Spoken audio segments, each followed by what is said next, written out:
Development capital building infrastructure achievable, says Oshibajo. CBN recovers customers 89.2 billion naira from commercial banks. Federal government commences implementation of National Livestock Transformation Project. Customs impound 22 billion naira, animal parts 338.5 million naira, goods, plus Asia-Pacific market sleepers investors awaits U.S. jobs report. Details of this and more on Business Express. We are reaching you from Abuja, Nigeria's capital. I am Musa Abubakar.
Now let's bring you up to speed with business development. Notwithstanding the current turbulent socio-economic conditions in the country, Vice President Yemi Oshibajo yesterday has insisted that generating economic growth, developing human capital and building Nigeria's infrastructural backbone is doable. The Vice President stated this while declaring open the virtual meeting of the 20th Joint Planning Board and National Council on Development Plan in Maiduguri, Borno State, while making references to issues of COVID-19 pandemic, security, climate change, education, the Fourth Industrial Revolution and the African Continental Free Trade Agreement. The Vice President noted that these issues require deliberate policy responses and deserve the attention of economic managers. For economic managers to stress at a time like this is that with adept planning, we can leapfrog into the digital age. But the answer to these issues is simple: education, education, education, especially basic education. It is scandalous for us to be dealing with out-of-school children, hundreds of thousands of out-of-school children. It's purely scandalous. We must put our resources into education. And today we have no choice but to focus on relevant education. Education that will prepare our young people for 21st century jobs and opportunities. And it's not that difficult. That is which is the good news. It's not that difficult. Teaching coding in schools today, teaching coding, teaching digital skills in schools today is simpler and simpler every day. Now, how much is the Naira exchanging for other currencies? Let's find out. Based on 23,526 verified complaints that were investigated and found to be true as at June 2021. CBN Governor Godwin Emefiele, who stated this at a fair in Calabar, noted Nigeria's financial system remains sound, resilient and stable. And the fair, attended by market women traders, artisans and many others, the Apex Bank advised the general public to discountenance and any wrong opinion and impression, as the financial system is not in any form of distress. He said the people should feel free to report genuine issues they have with any commercial bank to the CBN's Department of Consumer Protection. He explained that the fair is targeted at keeping the public apprised and letting them know the policies, programs and interventions of the bank and how it benefits the people. He said the Apex Bank wanted to engage the people in a bid to understand how its policies and interventions were affecting their lives, and adding that when Mr. Emefiele took over as the 11th governor of the CBN, he assured Nigerians that the bank will be a people-centered bank. The Nigeria Customs Service says it intercepted 22.2 billion naira worth of elephant and pangolin scales and claws in an apartment in Lekki area of Lagos, as well as seized goods worth over 338.58 million naira in Kaduna and Katsina states between July and August 2021. Comptroller General of Customs, Colonel Hamid Ali, stated this while showcasing the seizure at the Nigeria Customs Training College, Ikeja. Elephant and pangolin belong to the family of more than 37,000 species of plants and animals regarded as endangered, and Nigeria, as signatory to the Convention on International Trade in Endangered Species, cannot watch while the illicit trade flourish. Credible information and collaboration led to the interception of these 196 acts containing 17,137.40 kilograms of pangolin scales, in addition to 4.60 kilograms of pangolin claws. The customs say high demand for wildlife in Southeast Asia makes Nigeria a strategic transit location, which invariably led to its surveillance and interception of items at a location on the eastern side on Ijeoma Street, Lekki, Lagos. Already, 3 suspects who are non-nationals have been arrested.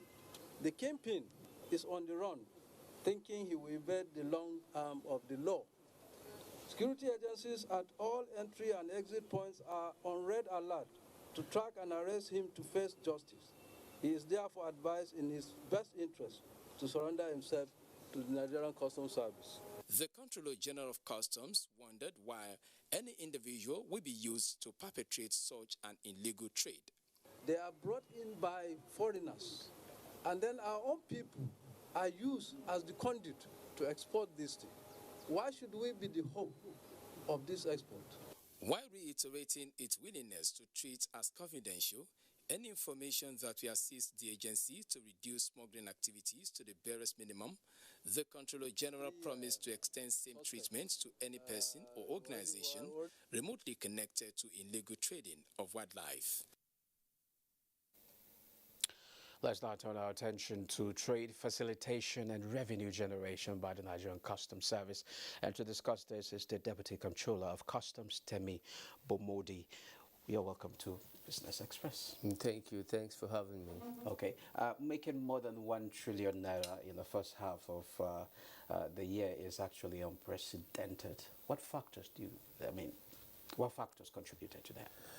Well, a lot of factors contributed to the achievement of the Nigerian Customs Service with regards to revenue generation. We look at the efforts that Customs has made to modernize its processes and procedures, and we look specifically at the simplification, standardization, and automation of all its procedures. This is important because what the Nigerian Customs Service has done is to make, the whole process more accessible and simpler. This kind of interface that allows the trading public to access, the custom portals, make their assessments, make declarations, make payments, and get their goods inspected. So it's a seamless flow of procedures, and this has greatly impacted, on what we see in terms of revenue generation. Okay, considering COVID-19 pandemic, will this feat be viewed as an overachievement, or is there room for more? Of course, there's definitely more room for improvement, as we keep seeing, because every day we encounter new challenges, and as the challenges evolve, we also evolve, our strategies to meet them. We are not resting in our oars, definitely. So we keep thinking within and outside the box.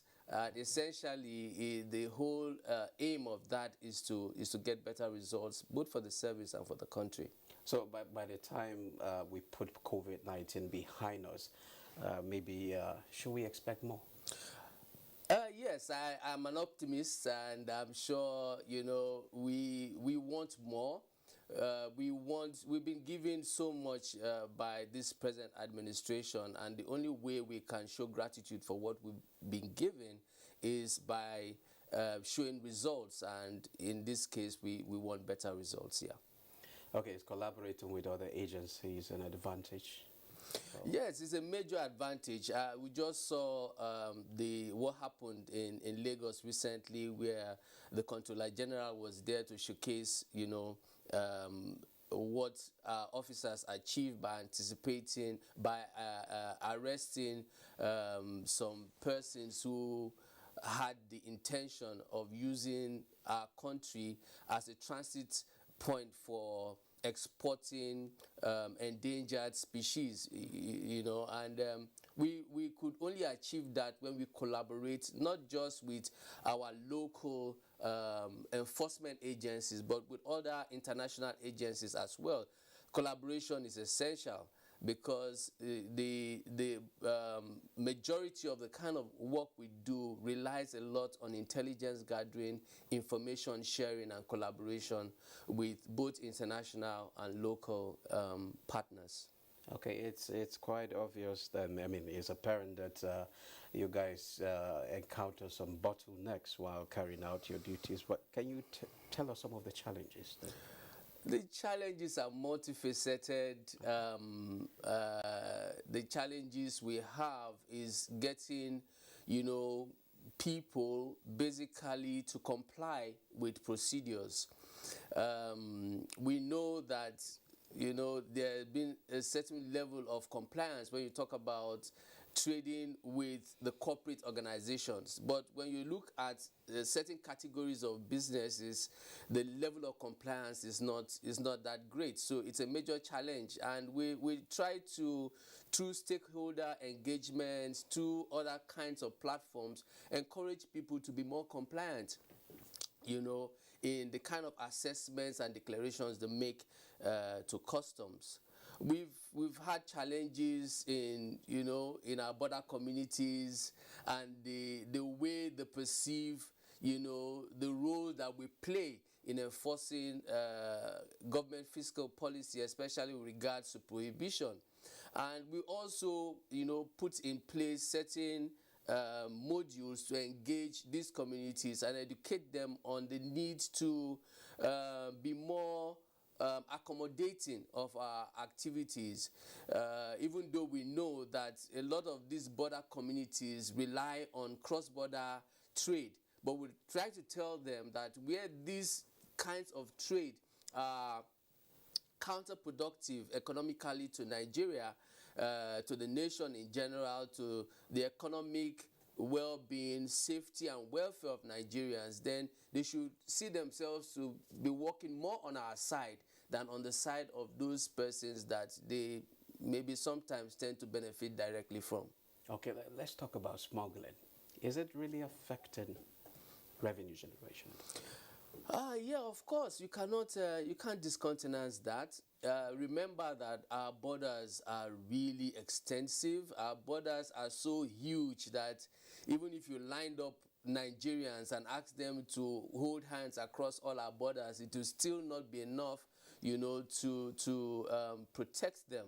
So the Nigerian Customs Service have had to deploy various methods and methodologies. We've had to, classify the risk attendant upon policing our borders, and also come up with strategies, that could, mitigate the dangers that arise from smuggling. So, yeah, it's been difficult, but we've been doing our best. But are we succeeding? To a great extent, I say we are. I say we are because if you go to all our government warehouses, both in the different zones, you find that they are overflowing with seized goods.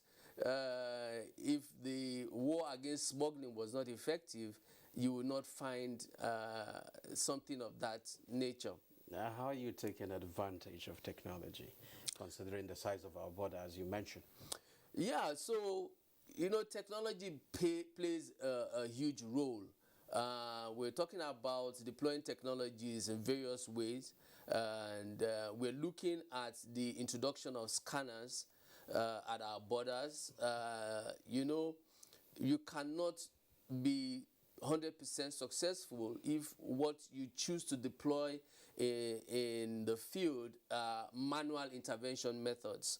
So you have to integrate technology into the process, simplify it, and make it easier for the officers on ground, because remember, these are human beings. They are not magicians. We don't have superpowers to know, you know, what may or may not be there, as the case may be.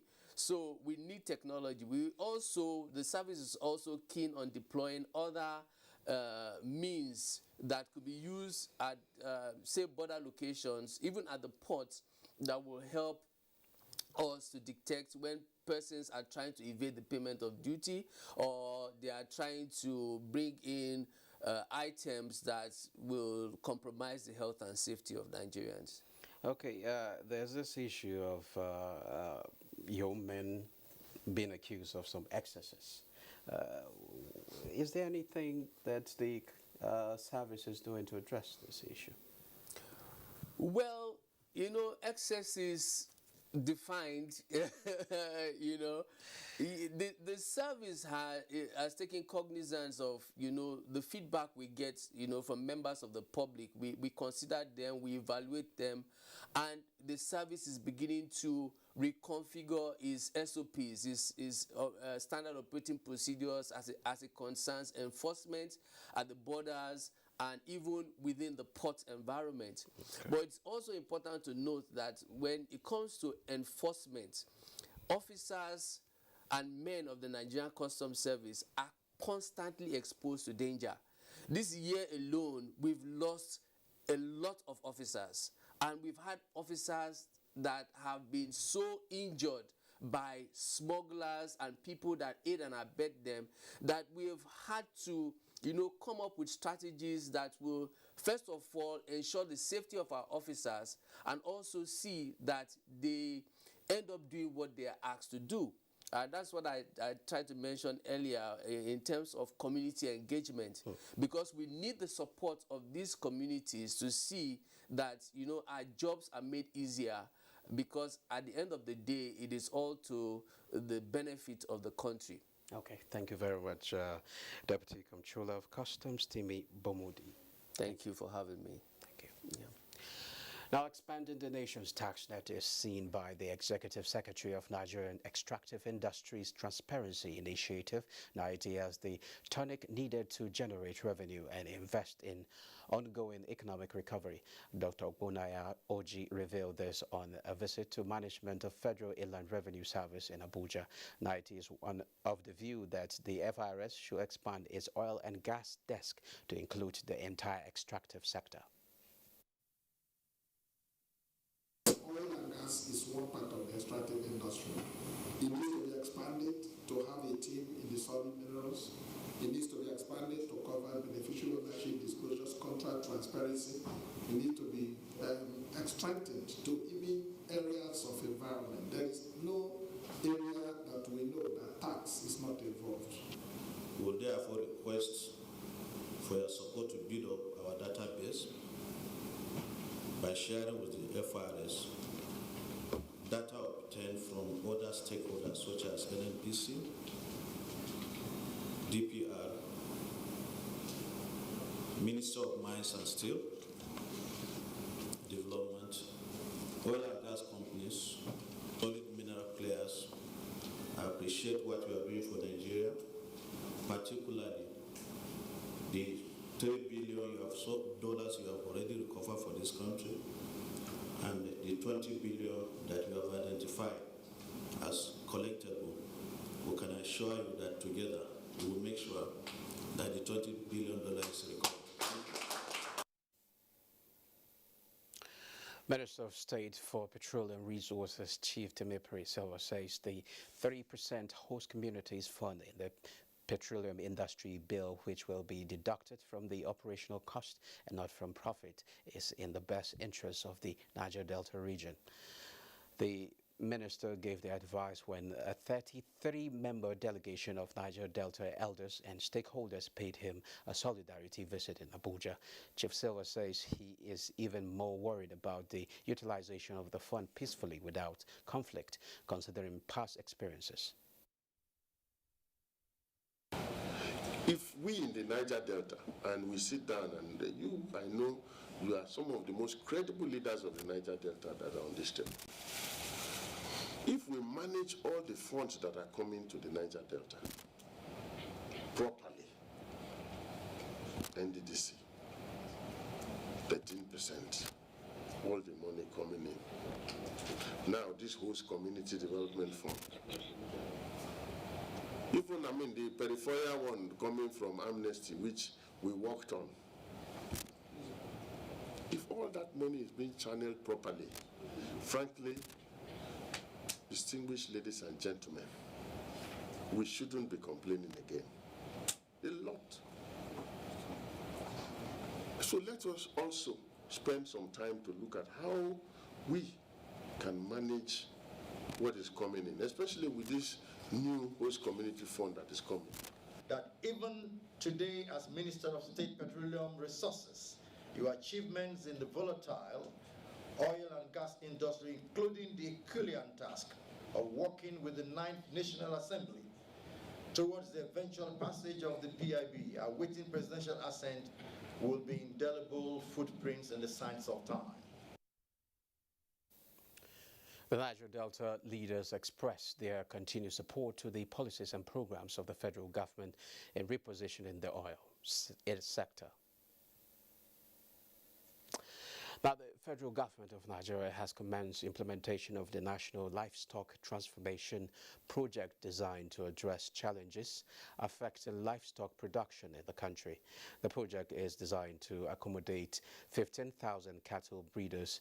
The project, which kicked off in Awe local government area of Nasarawa State, is supported by the Netherlands towards boosting milk and other dairy products.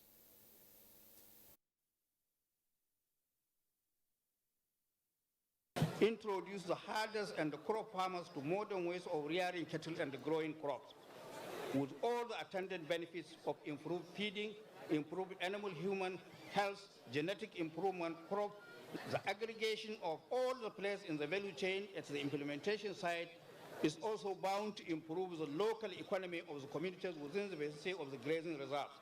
When you look at all the transformation agendas, not so much is said about the livestock sector. We are grateful today for making it possible for her to have a president that will look back and turn around this fortune. If and when we're able to get so organized that the herders have a place definite, they have facilities definite, that they and their livestock can live on and have business calling with them, the better for this country. By the time this project is completed, they can have all the open grazing law they have. We will not have problems again at this border by the grace of Allah. The Asia Pacific market sleepers. Investors await U.S. jobs report. South Korea's Kakao Bank jumps at debut. Neka Oko has details. And welcome to the global market segment. Stocks in Asia were mixed on Friday as investors awaited the release of a closely watched U.S. jobs report. The Shanghai Composite was down 0.24% at 3,458.23. Hong Kong Hang Seng Index dropped 0.1%, while in Japan the Nikkei 225 added 0.33% to close at 27,820.04. European markets were muted in early deals as investors monitored fresh round of corporate earnings and the global spread of the Delta COVID-19 variant. Both CAC 40 of France and London's FTSE traded in negative territory, while Germany's DAX advanced 0.13% to close at 15,765.85. In the U.S., stock futures were little changed in early trading ahead of the highly anticipated jobs report. Contracts tied to the Dow Jones Industrial Average added 15 points, S&P 500 gained 0.03%, and Nasdaq 100 dipped 0.1%. And back home, African markets rose on Friday, with most stocks trading in positive territory. South Africa's JSE Africa Top 40 led gains with 0.35% increase at 62,420.63, followed by Namibia Overall Index, which added 0.34% to close at 1,502.44 basis points. That's global market. I'm Neka Oko. It's back to Musa. Now, Business Express returns Monday at 3 p.m. Be safe out there. I am Musa Abubakar.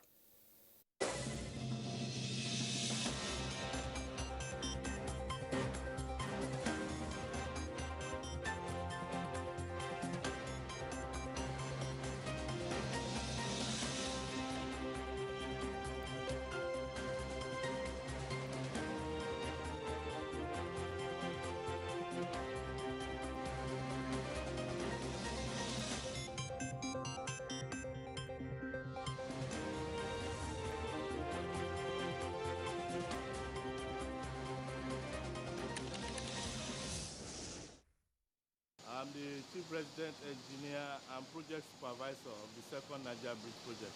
The Second Niger Bridge Project is a project that has been conceived for a very long time, but it has finally come to life during this present administration. This project has a lot of socio-economic benefits, and it has impacted positively on the lives of the host communities, both in Anambra State and Delta State. The people are very happy. The host communities, they partnered with us because apart from the social benefits, indigenes are also employed on this project. We can see how their lives are being improved. This message is from the Federal Ministry of Information and Culture. We should understand that the well-being and the security of this country is the paramount to any government. Prior to now, we are doing more of defensive activities to protect our bases and fight the war when we are challenged or when an objective is attacked. But right now, what we do is to carry the battle into areas where the banditries or the Boko Harams or whatever. The Nigerian Army has brought into its platforms the BT tanks, main battle tanks, helicopters, Augusta 135, the MiG helicopters, which can operate even in the night, the Super Tucanos that are about to be launched. This message is from the Federal Ministry of Information and Culture. Arise, O Nigerians! Let's applaud the courage of Flight Lieutenant Abayomi Dairo, aka the Aggressor, for his skillful and dogged escape from the bloodthirsty bandits in the forest of Zamfara State. 3 hearty cheers also to all military and security personnel who are tirelessly protecting fellow Nigerians from insurgency and banditry while maintaining peace and order. Nigerians are proud of Abayomi Dairo and all our gallant men and women in uniform for sacrificing so much to keep us safe. We admire your courage and we say thank you. God bless the armed forces. God bless Nigeria. This message is from the Federal Ministry of Information and Culture.